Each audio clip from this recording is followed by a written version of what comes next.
Você nasce no Panamá, em uma clínica privada. Seu pai reserva o andar inteiro. Homens armados guardam cada entrada. O médico que te trouxe ao mundo nunca falará deste dia a ninguém, não porque lhe peçam, mas porque entende sem precisar ser solicitado. Seu primeiro choro pousa em uma sala onde ninguém respira até que seu pai o faça. Ele te olha uma vez e diz: Ela parece uma rainha. Você tem 4 horas de vida e já é a pessoa mais protegida da Colômbia. Do lado de fora dessas paredes, a organização do seu pai contrabandeava para os Estados Unidos mais do que qualquer estrutura na história da humanidade. Lá dentro existe apenas você, pequena, e sem nenhuma ideia do que seu sobrenome já significa. Você não escolheu nada disso. Mas isso já te escolheu. Antes que seus pulmões tomassem sua primeira respiração de ar de um mundo que seu pai controlava em grande parte. Seu nome é Manuela. Ele te chama de La Monita, a loirinha. É a coisa mais suave que existe nele e pertence inteiramente a você. Seus primeiros anos se desenrolam dentro de propriedades que se assemelham menos a casas do que a territórios soberanos. Sua casa tem seu próprio aeroporto, seu próprio zoológico e até um parque aquático. Uma réplica do avião que ele usou para seu primeiro carregamento está montada acima do portão de entrada, exposta como um troféu de uma guerra que o resto do mundo não entendera que já havia terminado. Você não sabe o que significa. Você acha que é simplesmente parte da paisagem de estar viva. E não, você tem tudo. Tudo chegando antes que você possa pedir, em quantidades que não deixam espaço para a palavra suficiente. Aos 3 anos, você pede a seu pai um unicórnio. Não metaforicamente. Você assiste a um programa, vê o cavalo branco com o chifre, quer um. A maioria dos pais sentaria e explicaria a mecânica básica da mitologia. Seu pai não é a maioria dos pais. Em dias, seus funcionários te apresentam um cavalo branco com um chifre preso em sua testa e asas fixadas em suas costas. O animal sofre uma infecção grave pelas modificações. Morre em menos de uma semana. Seu pai te vê chorar sobre ele. E sente algo em que a maioria de seus inimigos não acreditaria que ele fosse capaz de sentir. O unicórnio era para você desfrutar. Aí a infecção era para você entender. Esta é sua primeira lição sobre a natureza do amor dele. É absoluto, incondicional e completamente indiferente às leis da realidade. Em 1988, você tem 3 anos e está dormindo no apartamento da família. Você não acorda antes da explosão. Você acorda dentro dela. Uma bomba a carro, detonada abaixo da sua janela, sacode o prédio até sua fundação. A explosão danifica sua audição permanentemente. Por semanas você mal consegue ouvir nada. Seu pai, que enfrentou assassinos e governos e exércitos inteiros sem medo visível, senta ao lado da sua cama segurando sua mão com uma serenidade que seus comandantes nunca viram nele. Você recupera a maior parte da sua audição. Não toda. Não. A diferença é pequena o suficiente para que a maioria das pessoas não perceba. Você percebe. É a primeira coisa que o mundo te tira. E você ainda não tem 4 anos. Você não vai à escola. Jamais. Os professores vêm até você. Você não brinca com crianças do bairro. As crianças que você vê foram selecionadas pelo seu pai. Os homens estão sempre lá. Homens com rádios, homens cujos paletós caem de forma estranha por causa do que está por baixo. Você aprende que as portas existem para ser guardadas. Você aprende que as janelas existem para ser vigiadas. Você aprende que a palavra fora não é um lugar, mas uma permissão que ninguém te concede. Aos 6 anos, você pergunta à sua mãe por que não pode ir a uma escola normal como as crianças que você vê na televisão. Ou ela explica que sua família é especial, que famílias especiais têm arranjos especiais. Você aceita isso como as crianças aceitam tudo o que os adultos dizem. Completamente por enquanto algo lá dentro arquiva silenciosamente a pergunta para depois. Você vive entre propriedades, haciendas e casas seguras que mudam frequentemente. A presença do seu pai é intermitente e total. Quando ele está lá, o mundo se contrai ao raio da sua atenção, e esse raio é inteiramente caloroso. Quando está ausente, o que é frequente, o calor não desaparece. Simplesmente se torna teórico. Você aprende a carregar a presença dele como algo que você leva em vez de algo que te envolve. Em 1991, as coisas mudam de maneiras que você sente antes de conseguir articular. As propriedades mudam com mais frequência, né? Os adultos falam em registros mais baixos. Seu pai se entrega-se igual a uma prisão chamada La Catedral, que ele essencialmente projetou ele mesmo. Um acordo com o governo colombiano, seus termos, sua arquitetura, seu pessoal. Você o visita lá. Por dentro não parece uma prisão. Por dentro parece outra propriedade. Outro arranjo de homens em torno de uma autoridade central. Você tem 7 anos e senta de frente para seu pai jogando cartas e comendo a comida que a cozinha prepara para ele. E parece por essas horas quase completamente normal. Em 1992, ele escapa. O governo tenta transferi-lo para uma instalação de verdade. Ele vai embora. As visitas se tornam operações. Você, sua mãe e seu irmão são vendados e levados para locais que nunca veem claramente. E vocês sentam em quartos que cheiram a sabão desconhecido e esperam ele chegar. Quando ele chega, ainda te lê, ainda te chama de Lamonita, ainda preenche o espaço disponível com um calor que não existe em nenhum outro lugar da sua vida. Mas os quartos continuam mudando e as vendas continuam acontecendo.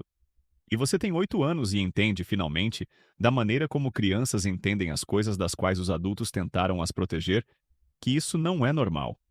Que nunca foi normal. A última vez que você vê seu pai claramente é em algum momento do outono de 1993. 2 de dezembro de 1993. Você tem 9 anos. Está em um hotel em Bogotá com sua mãe e seu irmão porque sua família perdeu as propriedades, perdeu a proteção e perdeu o andaime de tudo que havia estruturado sua existência. Nenhum país vai te receber. A Alemanha diz não. O Equador diz não. O Peru diz não. Moçambique diz não. O Vaticano, que fala regularmente da misericórdia como princípio estrutural, também diz não. Cada porta se fecha na linguagem educada específica que as instituições poderosas usam quando estão recusando algo que consideram contaminante. Você está neste hotel quando a notícia chega. Seu pai foi encontrado em um telhado em Medellín. Ele foi morto em um confronto com o bloco de busca, uma unidade especial montada com o propósito específico de encontrá-lo. Ele sobreviveu exatamente um dia depois do seu 44º aniversário. Você tem 9 anos. Seu mundo, que já estava reduzido a um quarto de hotel em Bogotá, se reduz mais. A algo sem bordas ou piso. Naquela noite você dorme com a camisa que ele usava na última vez que te visitou. Você guarda um pequeno pedaço de sua barba embaixo do travesseiro. Ninguém te tira essas coisas. Uma camisa, alguns pelos. O jeito específico que ele dizia. La Monita. Essa é a última herança, e cabe nas suas mãos. Sua mãe, com uma compostura extraordinária para uma mulher cujo marido acabou de ser morto, e cujo nome agora é um alvo em múltiplas direções, simultaneamente, negocia a sua sobrevivência. O cartel de Cali exige reparações por tudo o que seu pai lhes custou. Ela paga. Ela pessoalmente garante que seu irmão não buscará vingança e desaparecerá no anonimato. Seu pai construiu um império. Sua mãe o desmonta silenciosamente. Em um quarto de hotel. Para te manter viva. Você ainda não entende completamente a economia disso. O que você entende é que sua mãe te mantém viva por meio de pura precisão diplomática, enquanto gerencia um luto que ela não pode se dar ao luxo de exibir. Em 24 de dezembro de 1994, você chega a Buenos Aires com vistos de turista. Véspera de Natal. Você tem 10 anos e pousa em um país que não sabe quem você é. Pelo menos ainda não. E pela primeira vez em mais tempo do que você consegue se lembrar claramente. O ar tem uma qualidade diferente. Vocês recebem novos nomes. Sua mãe se torna Maria Isabel Santos Caballero. Seu irmão se torna Juan Sebastián Marroquín Santos. Você se torna Juana Manuela Marroquín Santos. O nome é próximo o suficiente do seu para não parecer inteiramente uma ficção. Você pratica assiná-lo. Você pratica ser alguém que sempre foi essa pessoa. E não tem outra história. Por alguns anos, funciona. Você frequenta escola em Buenos Aires pela primeira vez na sua vida. Escola regular, com outras crianças, com um nome que não significa nada para ninguém na sala. Esse anonimato, que seria sufocante para a maioria das pessoas da sua idade, para você parece oxigênio. Você se torna extraordinariamente cuidadosa sobre o que diz e a quem, porque você entende, da maneira celular que crianças que sobreviveram a coisas entendem, que um único detalhe errado derruba toda a construção. Sua mãe constrói um pequeno negócio imobiliário de quase nada. E porque quase nada era precisamente o que restara, depois que a Colômbia e o cartel de Cali consumiram todo o resto. Os bilhões foram embora. As haciendas foram embora. O zoológico foi embora. Os hipopótamos ainda estão lá. Tecnicamente, tornaram-se o problema do governo colombiano.